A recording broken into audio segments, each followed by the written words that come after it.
Hi, Janine here with Raise the Vibe. Today's conversation is about pathological liars and compulsive liars and narcissism. So, typically, narcissists are going to be pathological liars. And there's a couple of reasons, that people lie on this level. And um, I'm going to try to explain it to the best of my ability to how I'm understanding it. Um, Sometimes people like compulsive lie because maybe they have maybe a concussion from a sport, in school or something, and it will actually damage that part of the brain. So they'll actually lose memories. And so the brain sort of just makes things up and puts it there, interestingly enough, so sometimes that can create somebody who lies. Is that. But the pathological liar is that is something they've learned sometimes in childhood when they are in very toxic families where there's a lot of volatility going on and a lot of abuse. And frankly, one of the parents might be telling that child to lie at the doctor's office about the events that happened or occurred and why they're in there. So that child will learn to lie to end it. They'll be taught how to lie because it's a means to an end. And so they do it. And then they learn to do it well because they're asked to do it so often. Yeah. So that's kind of interesting. And it can develop into just something that works for these people. It just works for them. So they just continue to do it. And if they are born this way, which there is some evidence showing that people are on the MRIs, they are missing components in gray areas in the brain. They're coming in this way. So, I mean, there are people that have these personality disorders that are just simply born this way, and it's genetic and it's passed down from, family often. Yeah.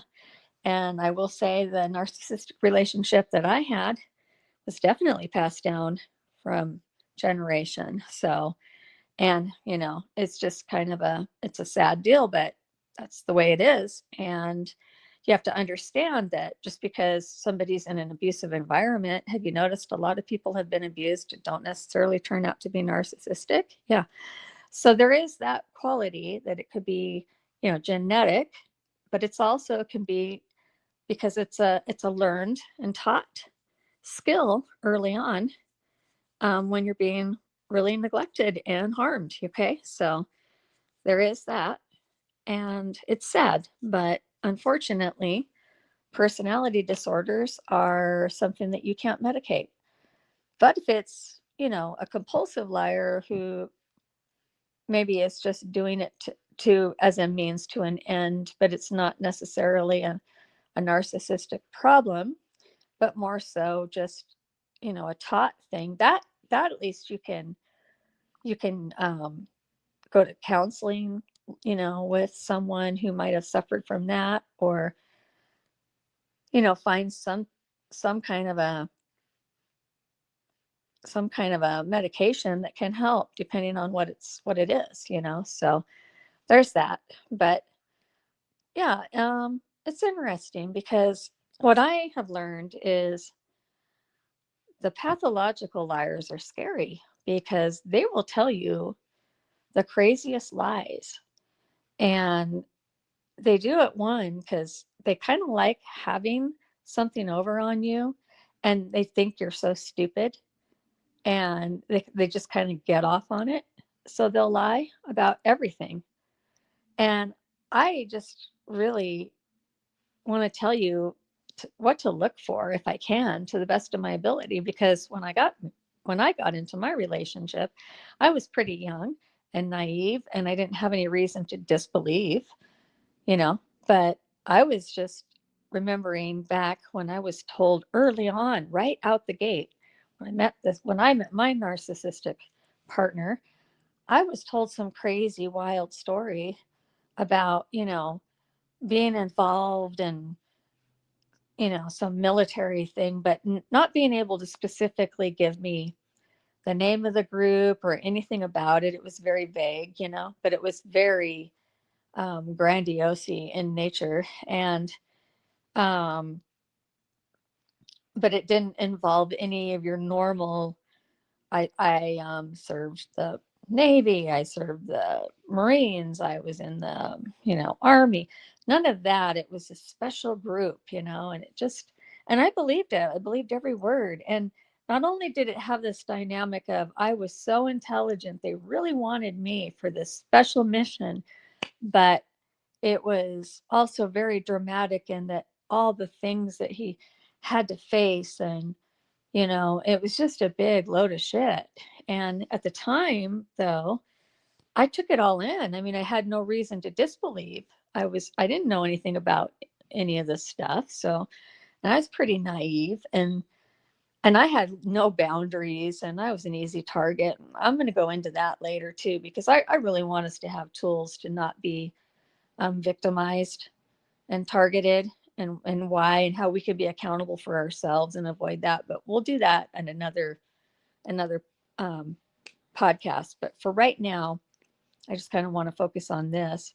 So anyway, later I went to his family, and found out it was just a bunch of bullshit, And the crazy thing is I thought he was sharing something very, very personal and high secret, and all this. Well, it turns out, no. I find out years later that he shared the same story with someone he had an interest in. Yeah. So that's a whole nother podcast. But my point is they lie to everybody. Okay. They lie to everybody. And the stories are so out there, but they're so good at it. They've been doing it for so long. They're so skilled at it. You believe them. You can call it gullible. Sure. I was gullible, but he was really good at lying. And now I realize he lied through my whole experience of 26 years with him. So it's kind of unbelievable. But why I didn't say, wow, if he's willing to tell me a lie about that, because I didn't find out it was a lie till years later. I just believed it.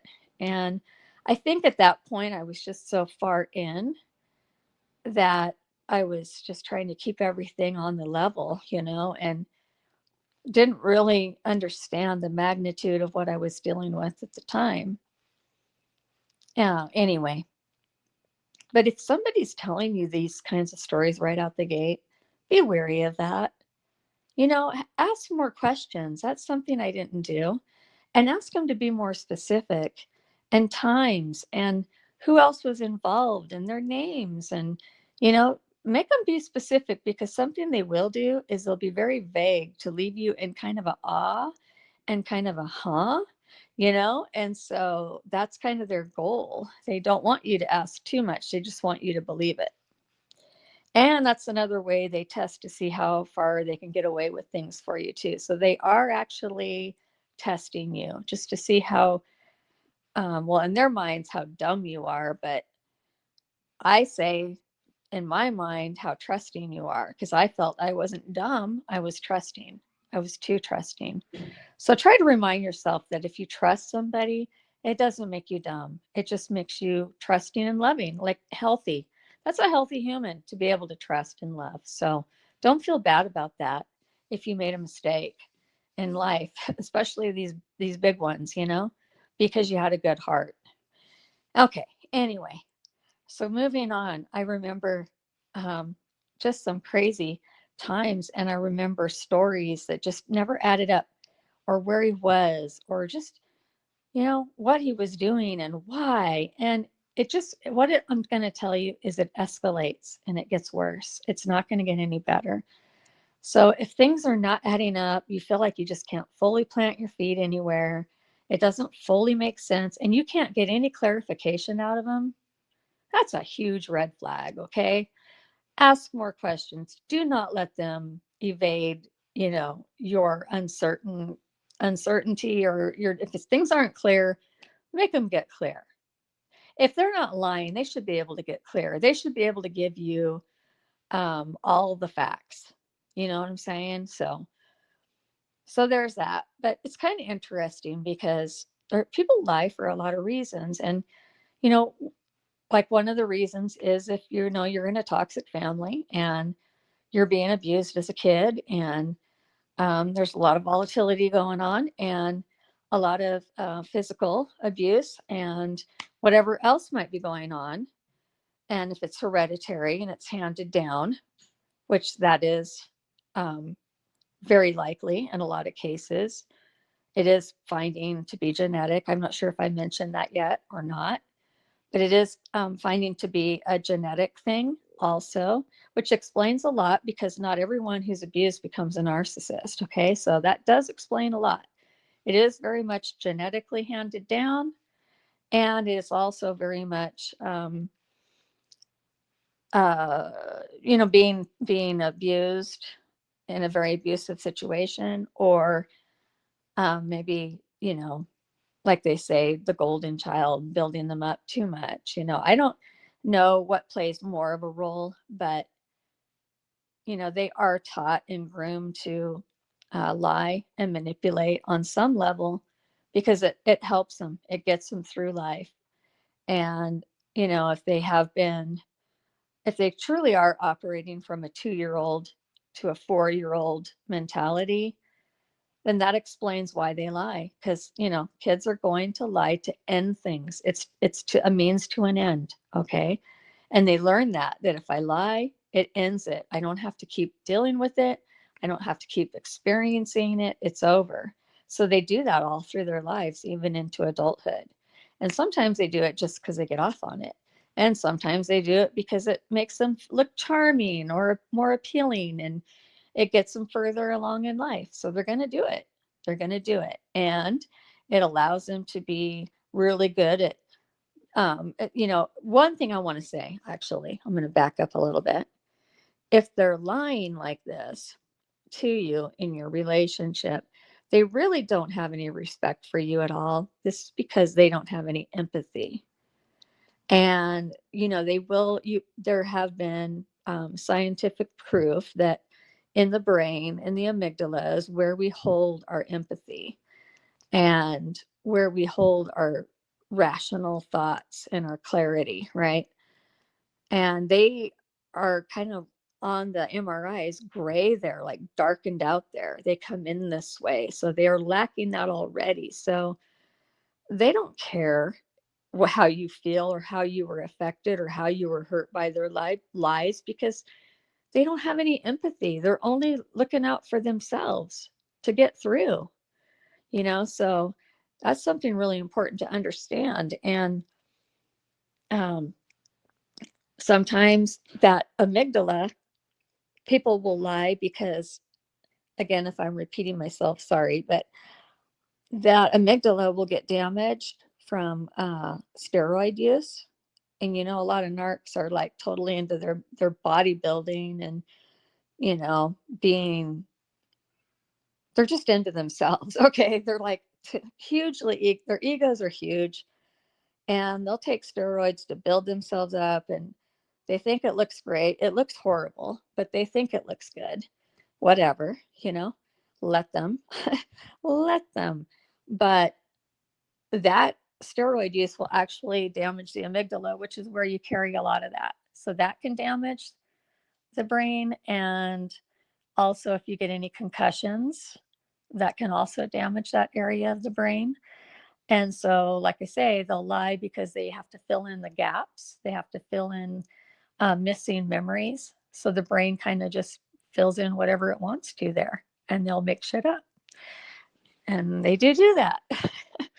So, but yeah, I can remember one time being out with my kids and my narcissistic partner, and being at a circus, I mean, we couldn't even do anything normal without there having to be some, big thing happening or occurring. I couldn't even go to my high school reunion without some big thing happening. So I'll just give you two examples of how they lie, and then I'm just going to end it there. The point is, they lie, and they lie a hell of a lot. They don't care if it hurts you. They have no empathy. That's why they don't care if it hurts you. That, if they cheat on you, they're not going to admit it. And if you say, hey, I know it's true, they they won't even deny it a lot of times. Sometimes they will. They'll lie. Because if they still need to stick around for any reason, they need you for a place to live, they need you for whatever reason, they'll lie, or they'll be very vague, and they won't deny, though. Mine didn't deny at all. He didn't care what I thought. He cared more about what everybody else thought. He didn't care what I thought. He didn't ask me what I thought. He didn't ask me how I felt about what was supposedly going around. No, I wasn't important. I wasn't an important piece of this picture to him. That's the lack of empathy. They don't give a shit. They don't care. They don't care about anyone. But anyway, I remember being at the circus going back. I'm sorry, I kind of get excited sometimes. And I remember him going down to get a soda and some snacks for everyone. And then he comes back all disturbed and looking around. And I'm like, what's going on? I mean, it was constant. This kind of shit happened everywhere we went.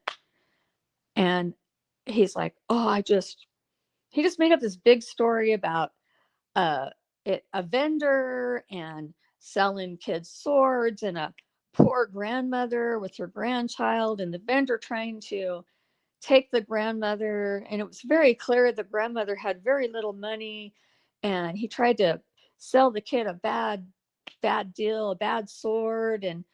And so he went up and got in that guy's ear, and I won't even repeat what was said, but a bunch of bullshit and threats to this guy, and how this guy just got so scared and did the right thing and gave that kid one that worked. And but he was concerned that they were going to call the you know police on him. And it was this big, and I believed it. I was like, holy shit, man. And I'm thinking to myself, can we not just go anywhere without this kind of shit happening? But you know what, looking back in hindsight, I don't think one bit of that happened. There was nobody coming up into the bleachers to get us. I didn't see anybody walking around looking for anyone. It was a load of shit. They're pathological freaking liars. And they lie about everything, and they don't even have to. That's one of the examples of where they don't even have to, they just do it. It's like compulsive. They just do it. Um, what was the other one I was going to tell you about? Oh, what was it? No, I can't remember. I mean, it happens so much. It just was always happening. Well, maybe I'll just end it there. Basically, my point is they are like really bad liars, and they're going to lie to you about where they are. If they're going to lie about finances. So don't plan on having a healthy family with them, or healthy finances, or anything. They're going to cheat, they're going to lie, they're going to steal, they're going to hide shit away. They're just constantly troublemakers, of their own making. And they're going to lie about you. They're going to triangulate. They're going to, tell their whoever they need to be their flying monkeys in their support system. They're going to say a bunch of totally out there shit about you. And then you're not even going to be aware it's happening until somebody says something to you. And then you're like, wait a minute, what? And then they tell you, and you're like, holy crap. And then you realize you've been like they'll take your words, like for an example, I remember one time saying, I didn't really want to I can't remember exactly what it was. We were talking about, I didn't want to do my home business anymore because it was starting to feel like a chore. That's what I said, because I was having a real frustrating moment that day. And he went and told his family that I said that he needed to do the dishes. And what was the big deal? It was just a chore. And that was never said, but that's what he told his family, because that's what triangulation looks like. They take something that happened and they completely turn it around, make it into something else, so you look like a horrible piece of shit. And that's how they work people, because they don't think you're going to talk. They don't think it's going to get repeated to you. And if it does get repeated to you, they also don't care, because they don't care. So it's a win-win for them, because, when you don't have empathy, you don't have to be accountable for anything. You can do whatever you want. You can create as much damage as you want. So I hope that helps, just to be aware of the fact that they are pathological liars, um, whether it's from how they were raised to lie, what kind of, childhood they had. Did they come from an abusive background? Is it genetic? And it comes from a long line of personality disorders. Yeah. Um, there's a lot that ties in to this. This is just one small piece. I mean, that branches out into alcoholism and all kinds of other fun things, which aren't so fun. But just to focus on that part alone, if you're hearing things that just don't make sense, they're just kind of crazy, validate it with someone. If you can't get them to be straight with you, go validate it right away. Don't carry it like I did for years thinking it was truth, because it's embarrassing. It's gonna come back and smack you later. And so you might as well get clarity right out the gate, because if you are dealing with a liar, um, you need to find out why. And is it the type of liar that, okay, this is because there was some kind of an injury and this is something we can go to counseling for, or it was something, yeah, psychological that you could work through? Or is it something bigger and it's narcissistic and there ain't no working through it and it's going to destroy your life in every way? It's really important to know that. So anyway, I hope this quick talk helps in some way, and I hope you're having a good day. All right, till next time, take care.